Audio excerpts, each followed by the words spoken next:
Anon talks to bears. Use your growls. You wake up slowly, with birdsong in your ears. It's been years since the last time you went camping in the woods, but the air smells wonderfully clean and fresh, scented strongly with pine. You sit up, your eyes open. You're on a layer of old dead leaves beneath tall green trees. You see no other people, no tents, not even a sleeping bag. You're pretty sure you haven't really gone camping in years. So where are you? And how did you get here? You stand up and look all around. You spot some birds singing in the trees, but no signs of humanity. What's the first thing to do if you get lost in the woods? You used to know, before you were kicked out of the Cub Scouts for complaining that you didn't like to walk 10 miles every Saturday. Those were the most boring 3 weeks of your life. If you had a wristwatch, you're supposed to be able to use it with the sun to tell which way is north, right? So you glance at your wrist. And of course, you don't have a watch. Who wears a watch to bed or anywhere else in this age of smartphones? You don't have a phone in your pajama pocket either. You check the ground where you woke up, but there's nothing of any use. Not even a pillow. You walk around the nearest tree, looking for moss. They say moss grows on the north side of the tree, but this tree has moss on every side. You shrug. One thing you do remember is if you go downhill for long enough, sooner or later you should either find civilization or the ocean. So, you start walking. As you walk, you see more birds and squirrels, and the occasional bunny. You see a deer once, but after staring at you for a moment, it runs away. After about an hour, you reach a wide river. You can walk along the river, but the riverside is muddy and boggy, and clogged up with brambles and thorn bushes. But you can get around them.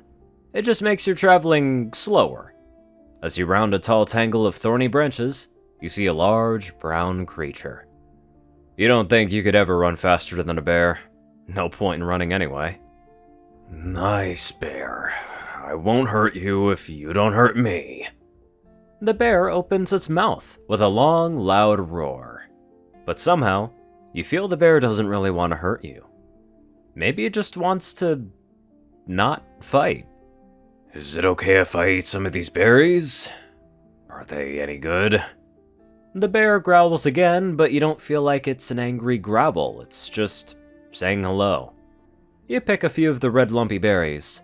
They look like raspberries, and they taste pretty good.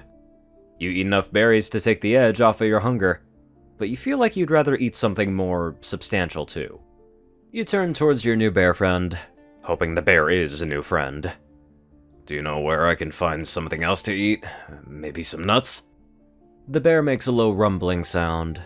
It takes a few steps away from the river, looks at you, and then takes a few steps farther and looks back again. The bear wants you to follow it. You're sure of it. You let the bear lead you back into the forest, where it shows you how to find 2 different kinds of nuts. The bear cracks the nuts open in its strong paws, but you crack them between rocks. Getting lost in the woods is a lot more pleasant than you would have expected. After eating a pretty decent breakfast, you wave goodbye to the bear and continue downriver. You hear an explosion. Was that a gunshot? Does this forest have hunters? Are they here to rescue you from dying in the wilderness? After the second explosion, you spot a pale, blonde-haired figure who's mostly hidden behind some tall brush. You also see a rifle pointed at a large animal. Someone's trying to shoot your new bear friend. Hey, you don't shoot! That bear's tame! It's, I don't know, someone's pet or something. It's a good bear! The rifle fires again. Your bear friend runs away, but with an uneven laboring limp. You bastard!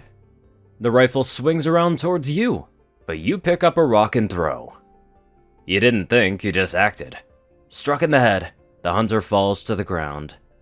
You run towards the rifleman, and it isn't a man. It's some kind of weird creature, a sort of velvety-skinned marshmallow thing with a round body, cylindrical legs wider at the bottom than at the top, a long neck, and a snouted nose. The eyes are huge. What you thought was long blonde hair is some kind of mane, with a matching tail. This hunter already tried to point the rifle at you once. Do you want to give him another chance? You don't want to risk it. You pick up the rifle. With your other hand, you check inside a pack the hunter is wearing over its back. When you find bullets, you take them and put them in your pajama pockets. The hunter also had a long dagger and a belt scabbard, so you take that too. When the hunter finally wakes up, you smile at it/him. I don't know what you were trying to do, but I don't think I can let you do it.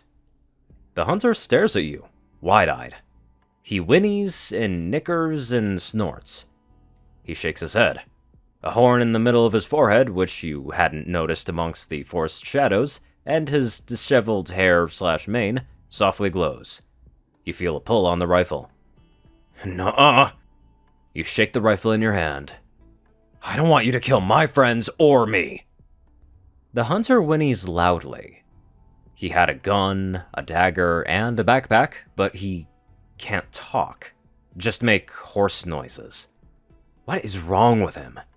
Finally, the hunter staggers to his feet and tries to run away. He doesn't move very fast.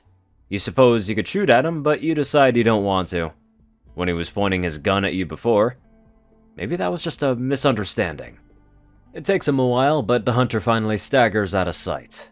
And by the sound of his hooves clopping on the ground, you think he keeps going farther and farther away, until he's completely gone. You try to go in the direction your bear friend went. Maybe the bear needs your help. A bear! You say, looking at the large animal sprawled on the ground. Are you okay? Tell me you aren't dead! The bear rolls over, moaning softly. Oh, so you're alive. But... The bear sadly rubs a rear leg, the same it was limping with before. Alive, but not really well either. Oh, you poor thing. You know this bear could rip you to pieces if it gets upset. You cautiously reach out towards the wounded limb. The bear doesn't seem to mind, so you touch it. 20 minutes later, you've ripped off one arm of your pajama top and used it to bandage the wound. Good thing it's easy to wrap around the lower leg and to tie it in a knot to keep it in place. I'm sorry, I don't know how to treat a gunshot wound, but I think this might be better than nothing. You say. The bear murmurs. This morning, you showed me some things we can eat. So, let me go find lunch. I'll be back as soon as I can.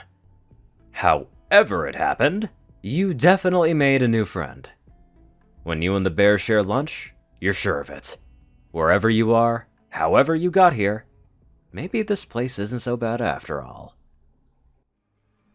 I couldn't have been the only person who was thinking of Bear Grylls, right? Because, yeah, it's probably just me. Anywho, let's get on to our jokesters of donators. Top donators, Jessie Smith, Star630, BadassWaffle, Onlyonething, Ceru, Orion, and Caladis. Matchback, Jock, Rayden, Runescythe, Will, Twinkie, Luigi, Chancellor, Crust, Big Smoke, Murder Princess, Little Mighty, Solar Symphony, Maverick, and many more awesome people. Thank you all so much for watching this video and live life to the fullest.